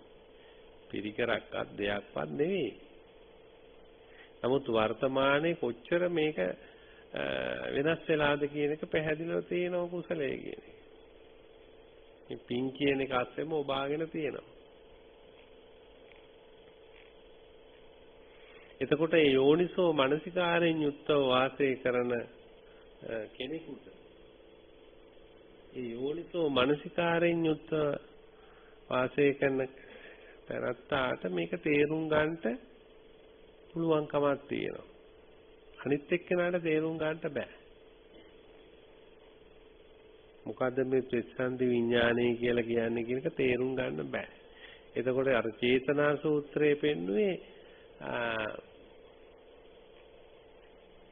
අපිට හැමතිස්සෙම අරමුණු වෙනවා එක්කෝ මේ මොහොතේ එහෙම නැත්නම් අපි අරමුණු කරපු අරමුණක් සිහිවීමෙන් ප්‍රසන්නසිත උපදවනවා. එහෙමත් නොවෙන්න පින්වත්නි අපි මේ දෙයට කියන්නේ මම කවදාවත් හිතූ දෙයක් නෙවෙයි මේ මට කල්පනාවට ආවේ කියලා. ඒ අනුශය වශයෙන් තියෙන අතීත ආත්ම භාවයක් තුළ තිබිච්ච දෙයක් යම්කිසි එක්ක ධානයක් ලැබෙන වෙලාවේදී මතුවෙන්න පුළුවන්. ඒ වගේ ගැඹුරු සිතිවිලි ලෝකයක් තුළ මතුවෙන්න පුළුවන්. අනුශේති කියලා කිව්ව බුදුරජාණන් වහන්සේ ඒකයි. ඒ නිසා මේ අවස්ථා තුනේම එතකොට අවස්ථා තුනටම තියෙන්නේ සබ්බ කෝස මූල බන්ධනා කියන එකමයි අවස්ථා තුනට. මේ අවස්ථා තුනේ තියෙන්නේ මේ මොහොතේ හෝ පෙර සිහිවීමක් හෝ එහෙම නැත්නම් අනුශය ධර්මයක් හෝ නැගී සිටිය ප්‍රසන්න විඥාණයට තියෙන්නේ අර සබ්බ කෝස මූල බන්ධනා පමුත්තෝ කියන එක. මේ අපිට විද්‍යාව නිසා නෙවෙයි අවිද්‍යාව නිසාම ඇති වෙන දෙයක්. ඒ නිසා තමයි සංඛාර පුඤ්ඤාභි සංඛාර අපුඤ්ඤාභි සංඛාර ආනෙන්ජාභි සංඛාර ධාන සිත්වල උපදවන ඒවට ආනෙන්ජාභි සංඛාර කියලා කිව්වා. එතකොට මේ සංඛාර වර්ග තුනම අවිජ්ජා පත්‍ය සංඛාරා කියලා බුදුරජාණන් වහන්සේ දේශනා කළා.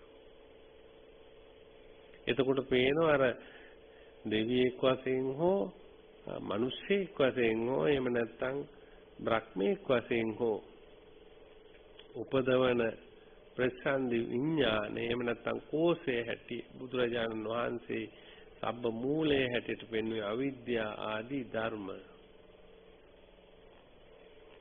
එහෙම නොවෙන්ට අර සාස්වත දෘෂ්ටියක් කෙනෙකුට පහළ වෙන්න විදියක් නැහැ. දැන් බුදු කෙනෙක් ලෝකේ මනුස්ස ලෝකෙම විශේෂයෙන් පහළ වෙන්නේ ඒ අයට මේක වටහලා දෙන්න පහසුයි. ඒක පහසු මොකද කෙටි කාලයක් තුළදී මේ කියන ධර්මතාවලට මූණ පාන්න සිද්ධ වෙනවා. කැඩෙන ඒවට, බිඳෙන ඒවට, දිරණ ඒවට, නැති වෙන ඒවට මූණ පාන්න සිද්ධ වෙනවා. වෙන දීර්ඝායුෂ තියෙන දේවනිකායක උත්පත්තිය ලැබුවොත් ඒක ඒ තරම් ඉක්මනට ප්‍රකට වෙන්නේ අල්ප ගණන් ගිහිල්ලා සිද්ධ වෙන දෙයක් ඒක. ඉතින් යාට තෝරලා දෙන්නේ කොහොමද ඒක? හරි අමාරුයි. ඉතින් ඒ නිසා පින්වත්නි අර මේ මිනිස්යාට හිතා ඉක්මනට මේ සිදුවෙන නිසා වහාම තේරුම් ගැනීමේ හැකියාවක් තියෙනවා. අපි පුළුවන් තරම් ඒව අමතක කරලා දාන්න උත්සාහ කළාට අපිට සත්‍ය වටහා ගැනීමේ අවස්ථා බොහොම තියෙනවා ජීවිතේ. නමුත් අපි අමතක කරනවා. අමතක කරලා කටයුතු කිරීමෙන් අපිට පස්සේ සමහර විට පසුතැවීමකටපත් වෙනවා. එහෙම නැත්නම් දැන් මේක තේරෙන්නේ නැහැ කියලා හිතනවා. එහෙම නැත්නම් දැන් අවශ්‍ය ප්‍රමාණයට සිහිය තියාගන්න බෑ කියලා හිතනවා. අවශ්‍ය ප්‍රමාණයට ශරීරය පාලනය කරගන්න බෑ කියලා හිතනවා. අර කාලේ ගත වීමේ ප්‍රතිඵලයක් හැටියට මේ ධර්ම මට ඇවිල්ලා තියෙනවා කියලා පසුතැවීමකටපත් වෙනවා. එහෙම වෙන්න ඕනෙත් නෑ ඉතින්. අපිට මොනවා හරි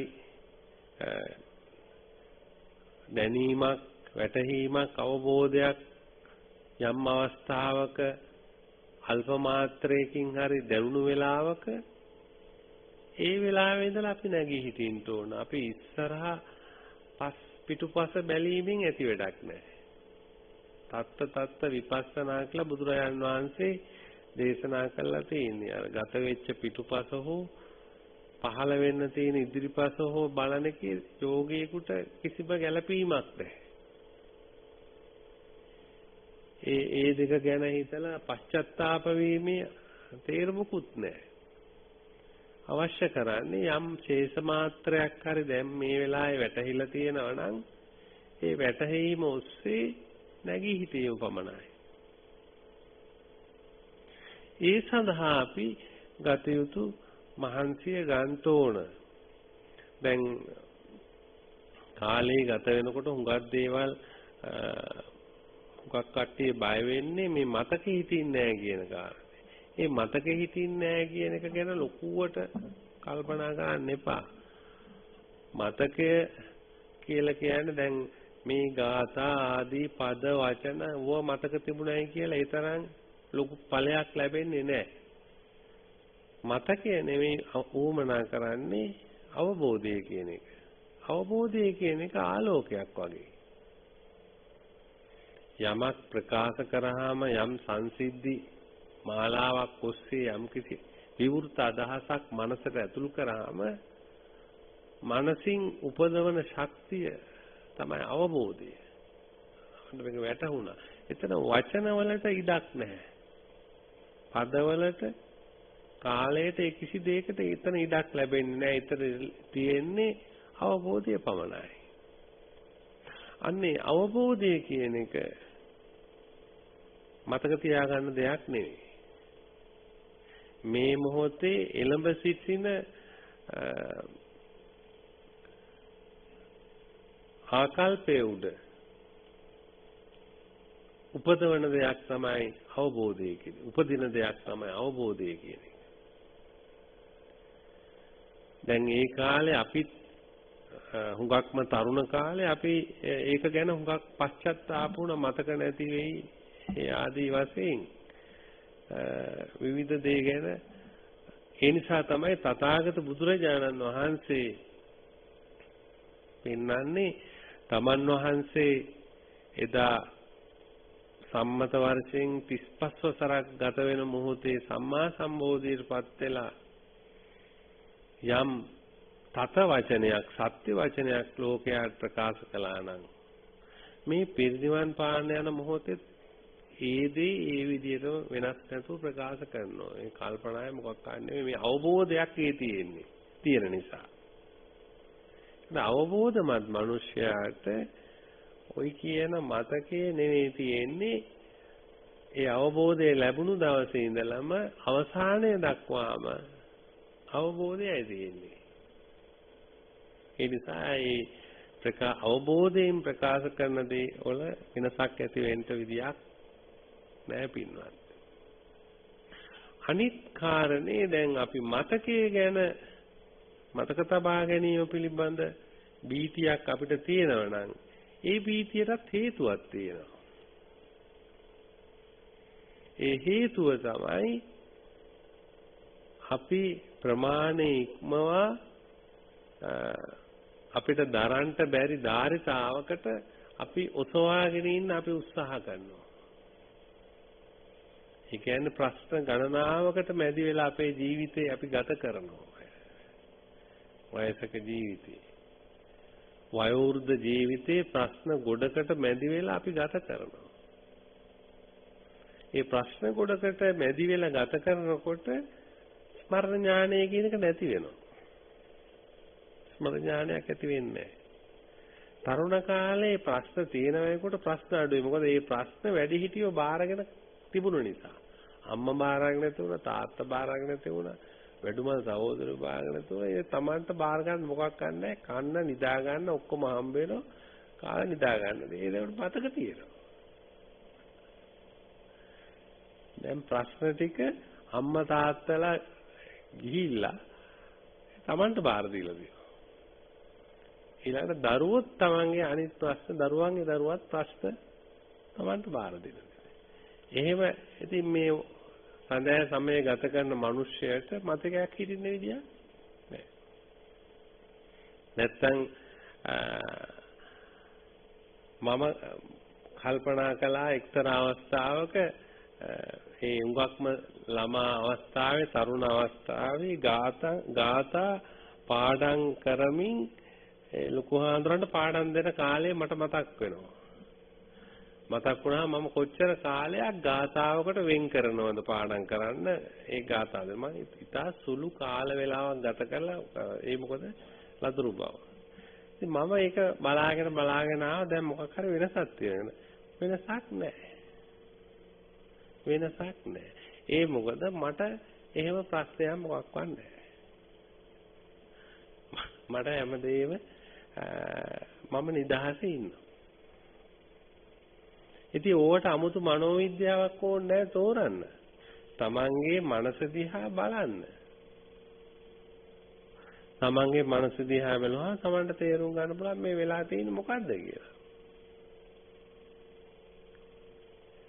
නමුත් එහෙම වුණත් ඒක ගැන පසුතැවෙන්න කිසිම හේතුවක් නැහැ. මතකය නෙමෙයි ඕන අවබෝධයයි. මතකය කියලා කියන්නේ යම් යම් දේවල් වල නම් වචන, ගාථ සූත්‍ර, පද සිද්ධි ඒවා ඊතරම් විශාල දෙයක් හැටියට හිතන්න එපා. අවශ්‍ය කාරණේ අවබෝධයයි. ඒ අවබෝධය කියන එක ආලෝකයක් නම් ඒ ආලෝකයේ තුල ඉඳගෙන තියෙන ක්‍රියාව පින්වත්නි වැහිලා සිද්ධ වෙන ක්‍රියාවක් වෙන්න බෑ. ආලෝකයේ ඉඳගෙන කියන්නේ. ඇහෙන් බලන එක, කනෙන් අහන එක, දිවෙන් ආහාර ආදී රස ගන්න එක, ශරීරයෙන් ස්පර්ශ කරන එක, නහයෙන් ගඳ සුවඳ ගන්න එක ආලෝකයේ ඉඳගෙන සිදුවෙන දෙයක් නම් ඒක වැහිීමකට ලක් වෙන්න බෑ. ඒ වගේම ඒ ක්‍රියාව අඳුරු ක්‍රියාවක් වෙන්න බෑ. ඒ ආලෝකයේ තුල ඉන්න නිසා අඳුරු ක්‍රියාවක් නොවන නිසා ඒ ක්‍රියාවත් ආලෝකය වගේමයි. ඒ නිසා ඒකට කියනොත් තතත්තා කියලා. ආලෝකයයි ක්‍රියාවයි දෙකම එක වගේ නිසා අපි ඒකට කියනවා තතත්තා කියලා. එසේ වූ ඒකෙම ඉන්නවා. වෙනසක් පේන්නේ නැහැ. දැන් අපි අවිද්‍යා ආදී අන්ධකාරයක ඉන්න නිසා පින්වත්නි අපි ආලෝකයක ඉන්නවා කියලා කියන්න බෑ. ඒ ආලෝකයක ඉන්නවා කියන්න බැරි නිසා අපේ ක්‍රියාව අඳුරුයි. අඳුරු නිසා අර තතත්තා කියන වචනේ පාවිච්චි කරන්න බෑ.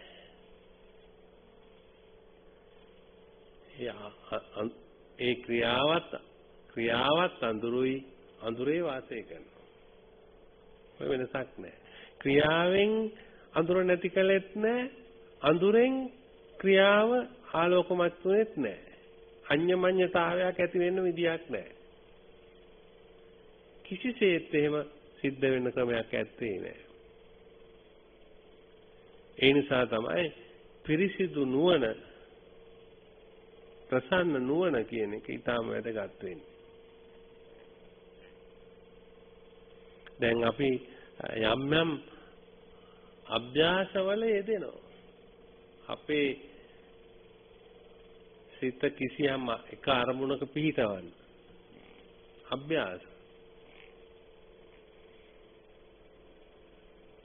ඉතින් පුංචි කාලේ ඉඳලම කරන්නේම අභ්‍යාසනේ. ඉතින් දැන් මෙතනත් අභ්‍යාස කරනවා අර සිත අරමුණක පිහිටවන්න. දැන් අපි මෙතනත් කුඩා අභ්‍යාසයක් කළා අරහං සම්මා සම්බුද්ධෝ විජ්ජාචරණ සම්පන්නෝ සුගතෝ ලෝකවිදු අනුත්තරෝ පුරිස ධම්ම සත්තා දේව මනුසානම් බුද්ධෝ අභ්‍යාසය. ඒ අභ්‍යාසය මුල ඉඳලා අගටත් අගේ ඉඳලා මුලටත්. ඒ වේගය කොච්චර වැඩි කරගන්න පුළුවන්ද අපිට? ඒ වේගය වැඩි කරන ප්‍රමාණයකට අන්න ඒක හොඳට භාවිත වෙලා තියෙනවා, බහුලීකృత වෙලා තියෙනවා. අභ්‍යාසයේ සාර්ථකයි. ඒ ඊටාම වේගවත් වුණොත් ඒ ක්‍රියාව වේගවත් වෙනවා කියන්නේ සතිය ඒහා සමානව තිබුණොත් ඒ ක්‍රියාව ඒ අභ්‍යාසයේ ඵලයක් තියෙනවා. ඒ නිසා තමයි සමහර ওই තේරවාදී රටවල් වල බුරුමය, වියට්නාම් ආදී රටවල් වල විවිධ අභ්‍යාස ලබා දෙනවා අර වේගින් සිත පුරුදු කරන්න. දැන් කුඩා කාලේ මට මතකයි අපිට දීපු අභ්‍යාසයක් තමයි බුද්ධං ධම්මං සංඝං. සංඝං ධම්මං බුද්ධං. බුද්ධං ධම්මං වේගින් අභ්‍යාස කරනවා. ඒකෙන් ලැබෙන මොකක්වත් නැහැ. එකම දේ මොකද්ද? මේ යම්කිසි දෙයකට ඉතා වේගෙන් සිද්ධ වෙන මේ ක්‍රියාවට සිහිය ඒහා සමානව තියාගන්න පුළුවන්ද කියන එක. ඒ අභ්‍යාසයේ ඵලය සිහිය තාවරව තබා ගැනීමයි. ඒ ක්‍රියාව ප්‍රමාද වෙන්න, කියන්නේ හිමීට සිද්ධ වෙන තාක්කල්ම සතිය හරියට දිනු වෙලා නැහැ. දැන් මරණ සති සූත්‍ර ගැන මේ ඇත්තන්ට කියනකොට කොහොමද ප්‍රකාශ කළේ? ඒ අභ්‍යාසය තා ගැඹුරු එකක්. ඒ අභ්‍යාසය මරණ සතියේදී ප්‍රකාශ කළේ පටන් ගත්තේ මිතා ගැඹුරු තැනකින්. මේ දවසක් මට මේ දිවි පෙවෙත ගෙවා ගන්නට පුළුවන් නම් ඇති මේ ධර්ම විනය ශාසනයේ ගන්න ඒ දවසක් ගත කරනවා කියන එකවත් මට තේරෙන්නේ නැහැ. ඒ තරම් ඉක්මනට මේ මරණය සිද්ධ වෙනවා. තව කෙනෙක් වරුවක්. තව කෙනෙක් එක බත් පිටක් කටට අරගෙන ගින ප්‍රමාණය. එක උස්ම රැල්ලක්. මේ ආදි වශයෙන් මේ අභ්‍යාසයේ දියුණුවක් පෙන්වන්නේ. වේගින් අභ්‍යාසය කරගෙන යනකොට කාලය ඉවත දානෝ මරණය ලං කරලා පෙන්නනවා.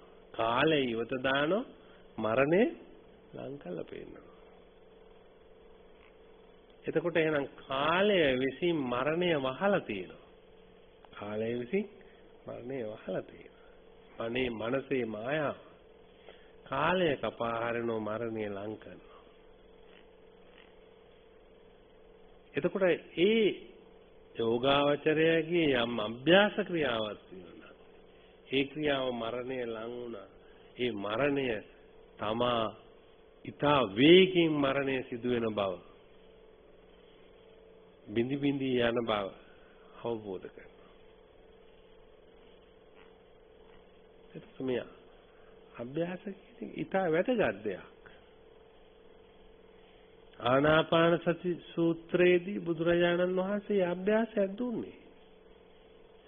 ඒක ක්‍රමයෙන් කොහොමද අර ලං කරමින් මේ අනිත්‍යතාවය අවබෝධ කරන්නේ. ඒක තේරුම් නොගෙන කොපමණ කල්පින්වත් අපි ඒ අවබෝධය අපිට ඒ ප්‍රමාණයට කොපමණ දුර පිරිසුදු ඥානය පිහිටවන්න, පිරිසුදු සතිය පිහිටවන්න හැකියාව තියෙනවද කියන කාරණය අපිට ඇති වෙන තාක්කල්ම ওই මතක තියාගන්නවයි කියන එකෙන් ඒ තරම් ප්‍රයෝජනයක් නැහැ. දැන් මම දන්නෝ කොහොමත් හුඟක් අයට මතක නැහැ කියලා. හැම දෙයක්ම මේ අයට මතකත් නැහැ, අවබෝධයක් නැහැ. දෙකම නැහැ. දැන් මරණ රතය ගැන මතක් කරනකොට ඒක මම මතක් කරනකොට තමයි කල්පනාවට එන්නේ. එහෙම දෙයක්. ඉතින් මං කැමති නෑ මේ මරණ සතියේ මේ සිද්ධිදාමයේ මතක තියාගන්නවා. ඒකෙන් ප්‍රකාශ කළ අවබෝධය මේ ඇත්තන්ට පැමිණලා තියෙනවද කියන එකයි මට පරීක්ෂා කරන්න ඕනකම තියෙන්නේ. වෙන මොකක්ද නෙවෙයි. සිද්ධිදාමයෙන් ඇති වැඩක් නෑ. ওই හැම එකම සිද්ධිදාමයක් තියෙනවා. හැම දේශනාවකම. දැන් මේ දේශනාවෙත් ලොකු සිද්ධිදාමයක් තියෙනවා. ගොවියෙක් ඉන්නවා, කෙතක් තියෙනවා, බීජ තියෙනවා, වතුර තියෙනවා, කිසියම් ක්‍රියාවක ඉන්නවා, සිද්ධිදාමයක් තියෙනවා. ওই සිද්ධි ටික මතක තියාගත්තා කියලා ප්‍රයෝජනයක් නැහැ. Taman එළඹුණාද හරි තැනට? හරි තැනට එළඹුණාද? එළඹිලා අපි සතිය ඊට වේගින් අපිට කොච්චර දුරට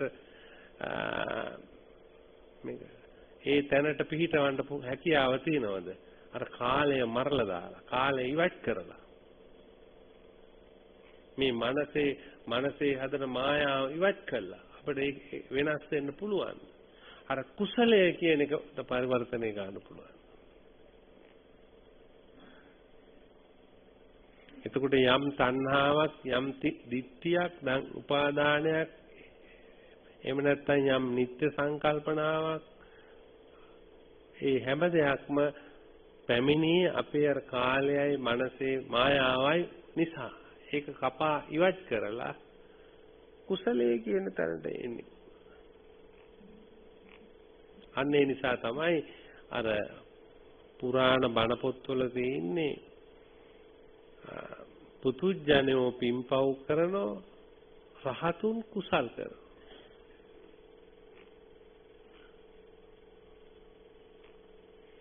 කුසලෝ තාදි පෞච්චති තතත්තා තාදි උත්තමය ළඟ තමයි කුසලයේ තියෙන්නේ. මරණය නැති තැන කුසලය. ජරාව නැත්තන කුසලය. ප්‍රසන්න විඥානය නැත්තන කෙත නැත්තන වපුරන තැනක් නැති බව මේ තනින් හැම තැනකින් බුදුරජාණන් වහන්සේ පෙන්නන්නේ. එතකොට පේනවා මේ සබිය පරිබ්‍රාජක තුමා මේ විදියට බුදුරජාණන් වහන්සේ ඊටා මිහිරි විදියට දේශනා කරන නිසා මේ ධර්මය දැන් හොඳටම තේරිලා තියෙන්නේ. තේරුණාට බුදුරජාණන් වහන්සේ නැවතනත් අහන වෙන ඒ අහන්නේ අය. හරියට අමාපල කඩන්න වගේ මේ මිහිරියාව අප්‍රමාණයි. ඒ අප්‍රමාණ මිහිරියාවට බැඳිලා බුදුරජාණන් තව දේවල් අහනවා. ඒ නිසා තමයි ප්‍රශ්න 20ක්ම අහලා තියෙන්නේ. එකෙන්ම තේරුණා. මොඩේක් නෙවෙයිනේ. බුදුරජාණන් වහන්සේ ආපු හැටියෙම පැහැදුනා. අවස්ථාව දුන්න ඕන ප්‍රශ්නයක් අහන්න කිව්වා. මේකට උත්තර දෙනවා කිව්වා. හේතුව ප්‍රත්‍යක්ෂ සාධකයක් සහිතව උත්තර දෙනවා. තමාට මේක දැක ගන්න පුළුවන් නේද? පැහැදුනා.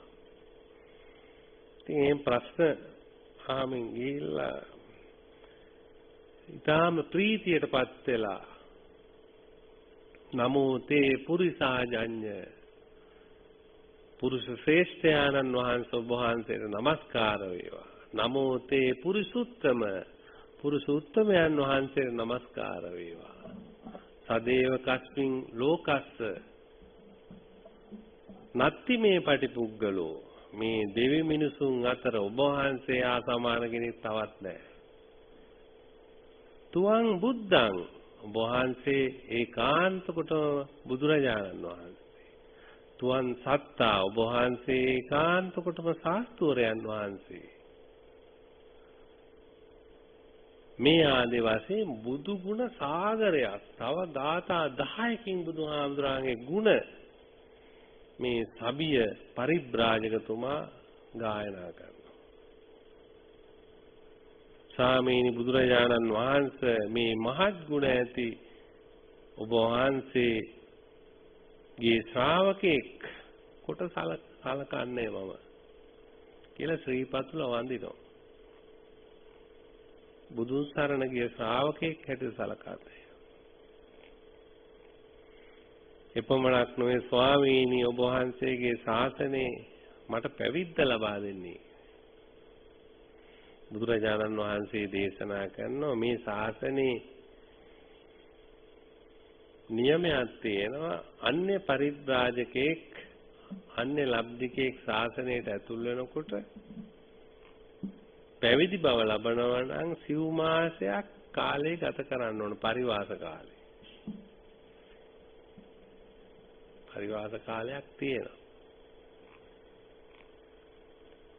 ඒක තමයි නීතිය. නම් බුදුරජාණන් වහන්සේට එහෙම නීතියක් නැති නිසා ඒ වෙලාවෙම පැවිදි කරනවා. පැවිදි කරලා සබිය පරිබ්‍රාජක සබිය රහතන් වහන්සේ නමක් බවට පත් වෙනවා. ඉතින් ඔයිට වඩා මම අනුශාසනා කරන්නේ නැහැ. මේ සූත්‍රය සුත්ත නිපාතේ සබිය සූත්‍රේ කෙටි අනුශාසනාවක් හැටියට තමයි දේශනා කරන්නට යෙදුනේ. ඒක දිහා බලලා මේ ඇයට වැඩි විස්තර ඉගෙන ගන්න පුළුවන්. ඒ සුත්ත නිපාතේ කියුවාම මහා වර්ගයේ ඇතුළත් වෙලා තියෙන සබිය සූත්‍රය කියුවාම මීට වඩා විස්තර තව දැනගන්න අවස්ථාව ලැබෙනවා. ඉතින් දැන් සුළු වෙලාවක් භාවනා කරලා අපි මේක කතාව නවත්තනවා.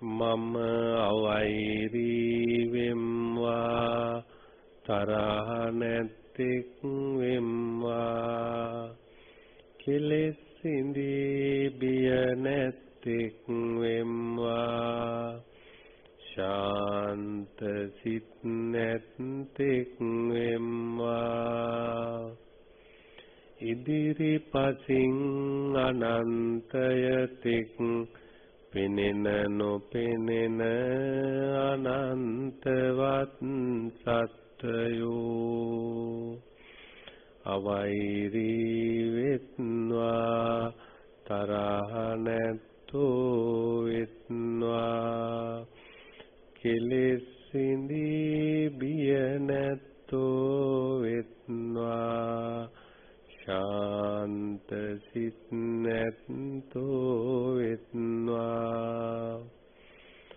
දකුණු පසින් අනන්තයතෙක් පෙනෙන නොපෙනෙන අනන්තවත් සත්‍යයෝ අවෛරී වෙත්වා තරහ නැත්තෝ වෙත්වා කෙලෙස් ඉඳී බිය නැත්තෝ වෙත්වා ශාන්ත සිත් නැත්තෝ වෙත්වා පිටුපසින් අනන්තයතෙක් පෙනෙන නොපෙනෙන අනන්තවත් සත්‍යයෝ අවෛරී වෙත්වා තරහ නැත්තෝ වෙත්වා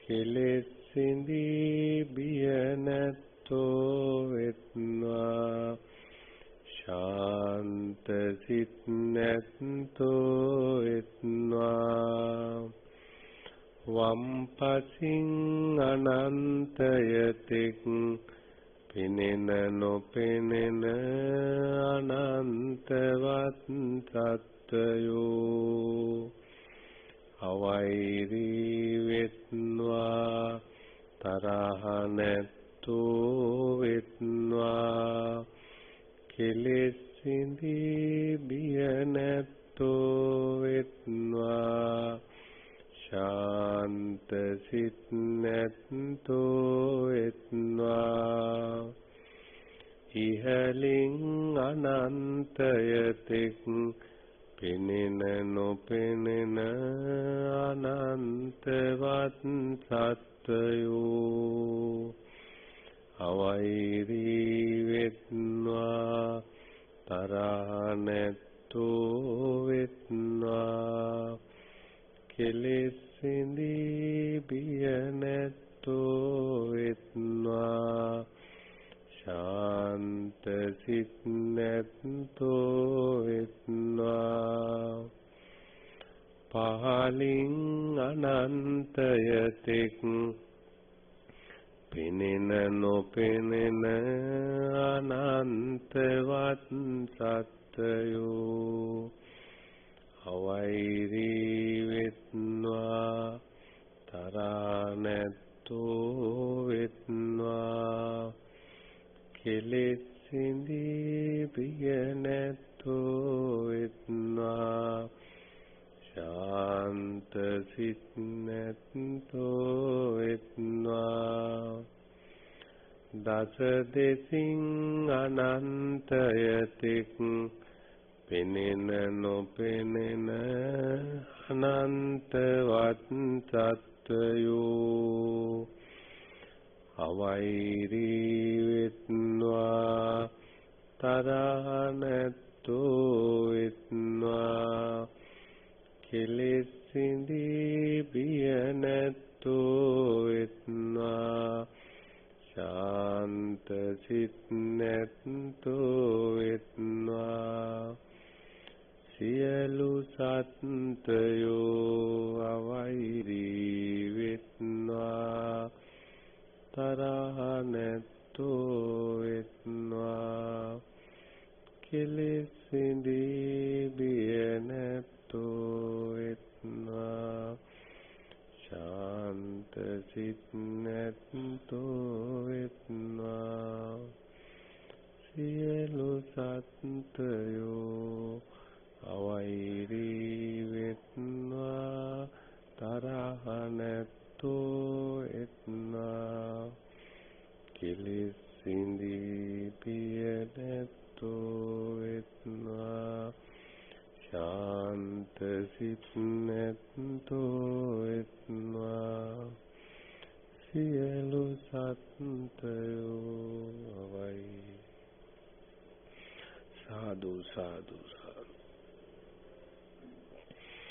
කරණීය මත්ත කුසලේන යන්තං සන්තං පදං අபிසමෙච්ච සක්කෝ ජෝච සුජෝච සුවචෝ චස්ස මුදු අනති සන්තුස්සකෝ ච සුබරෝ ච අප්පගිච්ඡෝ ච සල්ලෞක උත්ති සන්ත්‍රින්ද්‍රියෝ ච අප්පගබ්බෝ කුලේසු අනනු විද්දෝ නච කුත්තං සමාචරේ කිංචේන විඤ්ඤෝප උපවදේයොන් සුඛිනෝ වාකේමිනෝ හොන්තු සබ්බේ සත්තා භවන්තු සුඛිතත්තා ඒකේචි තසාවාධාවරාවා අනවසේසා දීගාවා ඒ මහන්තාවා මජ්ජිමා රස්සකානු දිට්ඨාවා ඒව අද්දිට්ඨා ඒච දූරේ වසන්ති අවිදූරේ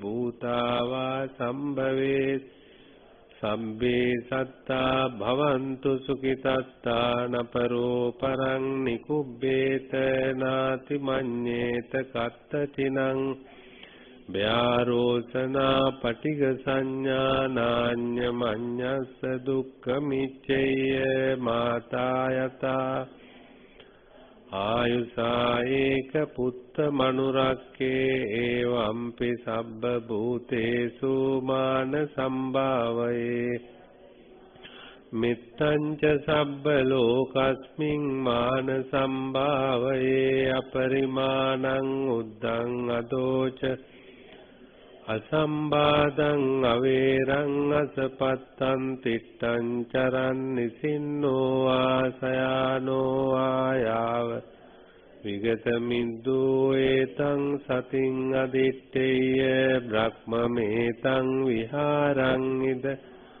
දිට්ඨිං ච අනුපගම්ම සීලවා දස්සනේන සම්පන්නෝ කාමේසු විනේයගේ නහි ජාතු ගබ්බසේයං පුනරේ ඒතේන සච්ච වජ්ජේන දුක්ඛා උපසමෙන්තු තේ ඒතේන සච්ච භයා උපසමෙන්තු තේ ඒතේන සච්ච වජ්ජේන රෝගා උපසමෙන්තු සබ්බීතියෝ විවජ්ජන්තු සබ්බ රෝගෝ විනස්සතු මාතේ භවත්වන්තරා කායුකෝ භව භවතු සබ්බ මංගලං රක්칸තු සබ්බ දේවතා සබ්බ බුද්ධානුභා සදා සොත්ති භවන්තු තේ භවතු සබ්බ මංගලං රක්칸තු සබ්බ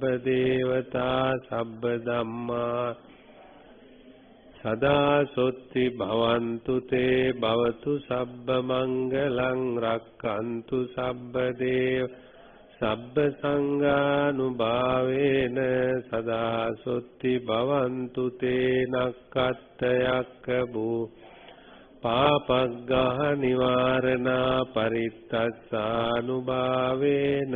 හොන්තු තේ සංඋපද්දවේ ආකාසට්ටා ච බුම්මට්ටා දේවානාගා මහිද්దికා පුඤ්ඤන්තං අනු චිරං රක්칸තු ලෝක සාසනං ආකාසට්ටා ච බුම්මට්ටා දේවානාගා පුඤ්ඤන්තං අනුමෝදිत्वा චිරං රක්칸තු දේශනං ආකාසට්ටා ච බුම්මට්ටා